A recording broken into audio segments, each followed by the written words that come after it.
बड़ी खबर गोंडा से सामने आई, जहां गोंडा पहुंचे मंत्री ओम प्रकाश राजभर का बड़ा बयान सामने आया है। आपको बताते चले कि राज ठाकरे को ओम प्रकाश राजभर की नसीहत, पहले संविधान को समझें फिर करें कोई काम। बता दें कि छांगुर को लेकर ओम प्रकाश राजभर ने कहा कि राजभर ने छांगुर की तुलना कैंसर से की, वहीं छांगुर जैसे लोग किसी कैंसर से कम नहीं। आपको बताते चले कि मंत्री ओम प्रकाश राजभर का बड़ा बयान सामने आया, जहां उन्होंने छांगुर की तुलना कैंसर से की। बोले कैंसर का पता तो चौथे चरण में चलता है, सरकार को जब पता चला तो की कार्रवाई।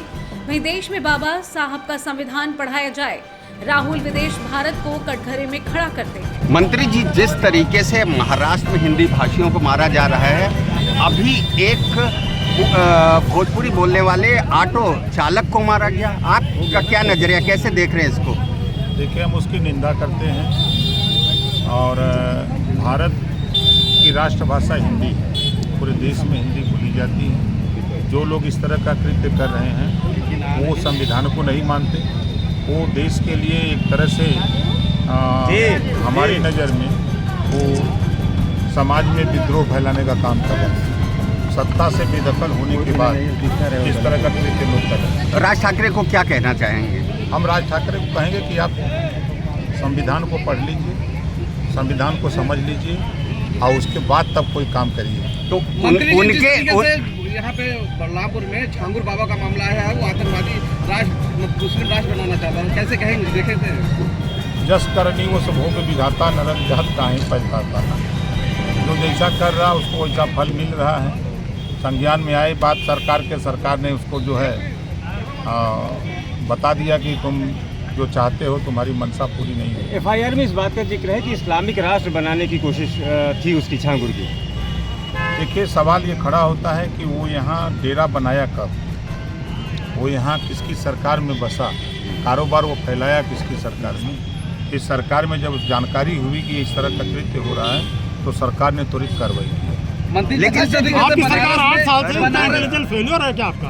आप क्या मानते हैं कि 8 जिनके रिजीम में वो पनपा, आपने एक तो आरोप लगाई ये चीज़, लेकिन 8 साल हो गया और भनक नहीं लगी, आप इसको क्या मानते हैं कि क्या अधिकारियों और कर्मचारियों के खिलाफ भी कार्रवाई होगी? देखते हैं, एक रोग होता है कैंसर, चौथे चरण में पता लगता है ना। पहले चरण में नहीं पता लगता, दूसरे में भी नहीं लगता, तीसरे में, चौथे में पता लगता है। जब चौथे में पता लगता है तो सर्वनाश होता है। तो छांगुर कैंसर है क्या? बनारस में स्कूल बंद हो रहा है और अखिलेश कह रहे हैं कि पाठशाला बंद करके मधुशाला चला रहे हैं, यही भाजपा का अमृतकाल है। देखिए, अब अखिलेश जी को हम क्या कहें। जब 3 सितंबर 2013 को हाई कोर्ट ने कहा कि सभी अधिकारी कर्मचारी गरीब अमीर के बच्चे सरकारी स्कूल में पढ़ेंगे, तो उन्होंने पालन किया उसका? नहीं किया। अगर उनकी सरकार थी, 5 साल वो खुद मुख्यमंत्री थे, तो क्या शिक्षा के प्रति उन्होंने अध्यापकों से वार्ता करके ग्रामीण इलाके में जहाँ विद्यालय बने हैं उन गांवों में लोगों को इसकी जानकारी देने का प्रयास किया कि जो अध्यापक हैं वो बेहतर पढ़ावें? क्योंकि गाँव में गरीबों में इस बात का भनक फैला कि पढ़ाई सरकारी स्कूल में नहीं हो रही है। ये माहौल होने की वजह से गांव के लोग बच्चे सरकारी स्कूल से निकालकर प्राइवेट में ले जाने लगे। अब बच्चों की संख्या कम हो गई, अध्यापक 6 को, बच्चे हैं 20 को।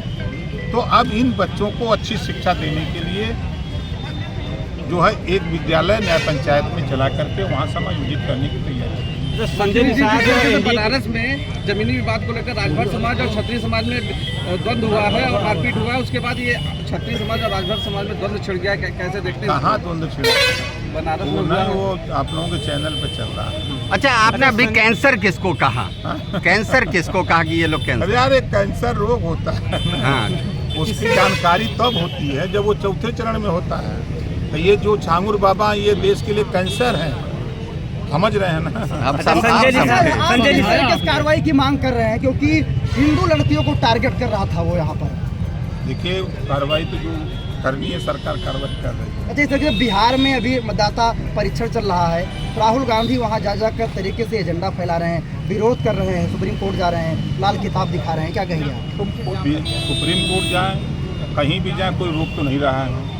दूसरी चीज़ की जो चुनाव आयोग चाह रहा है कि वोटर लिस्ट साफ सुथरी हो, जिनकी मृत्यु हो गई है उनका नाम निकाल दिया जाए। तो ये विपक्ष को बुरा लग रहा है कि नहीं ये सरकार करा रही है। नियम है, संविधान में व्यवस्था है कि जो मतदाता सूची में मृतक है उसका नाम निकाल दिया जाए। जो 18 साल की उम्र पार कर लिया है वो 18 साल पूरा कर लिया, उसका नाम मतदाता सूची में जोड़ दिया जाए। जो प्रदेश को छोड़ करके बाहर जाके बस गया है राजनीति उसका क्यों नाम कर रहे निकाल हैं दिया विपक्ष? जाए। राजनीति क्यों कर रहे हैं? अब क्या करिए, नेतागिरी न करिए। अच्छा बिहार कैसे देखते हैं? बिहार में चंद्रशेखर रावण की एंट्री हुई कैसे अरे वो देखते हैं? नेता आदमी है, बिहार नहीं बंगाल चारों तरफ जाएगा, क्या दिक्कत है। अच्छा, उत्तराखंड में गीता श्लोक सरकारी स्कूलों में गीता श्लोक अब पढ़ाया जाएगा और आगे पाठ्यक्रम में शामिल होगा। क्या अच्छी कहते बात। हैं अब यूपी में क्या मांग कर रहे हैं? उत्तर प्रदेश में? हम पूरे देश में चाहते हैं कि संविधान, बाबा साहब डॉक्टर अम्बेडकर जी का जो संविधान है उसको भी पढ़ाया जाए। गीता श्लोक अच्छा, लेकिन लाल किताब लेके राहुल गांधी घूम रहे हैं और वही उद्धव ठाकरे की कंपनी हिंदी भाषियों को मार रही आप है। राहुल जी की बात कर रहे हैं। राहुल जी जब विदेश जाते हैं तब भारत को कटघरे में खड़ा करते हैं, अच्छा घूम घूम के चिल्ला रहे हैं कि पिछड़े दलित अल्पसंख्यक को हक नहीं मिला। 60 साल तो आप ही की सरकार थी, कांग्रेस की ही सरकार थी ना। आप अपनी नाकामी खुद बता रहे हो कि हम 60 साल में कुछ नहीं किए। आप जिसको अपना वोटर मानते हो मुसलमान को, चाहे वो सपा हो, कांग्रेस हो, बसपा हो, आज़ादी के बाद नौकरियों में 38% नौकरियों में था। इन लोगों ने इतना विकास किया कि आज 1% नहीं है। अगर ये लोग विकास चाहते हैं तो हम तो समाजवादी पार्टी से भी कहूँगा और कांग्रेस से भी कहूँगा, बसपा से भी, अगर आप मुसलमानों के रहनुमा बनते हो तो आप 27 का चुनाव आ रहा है, यदि तेरी सरकार भाई देवे बने तो अभी से ऐलान करो कि मुसलमान का बेटा मुख्यमंत्री बनेगा। ऐलान करो, है औकात? खाली 20% वोट लोगे और साइकिल पर पीछे कैरियर पर बैठाओगे, पीछे बैठते बैठते मुसलमान का चूतर दर्द कर रहा है, दे दो साइकिल चलावे। अच्छा, राज ठाकरे अगर काशी आए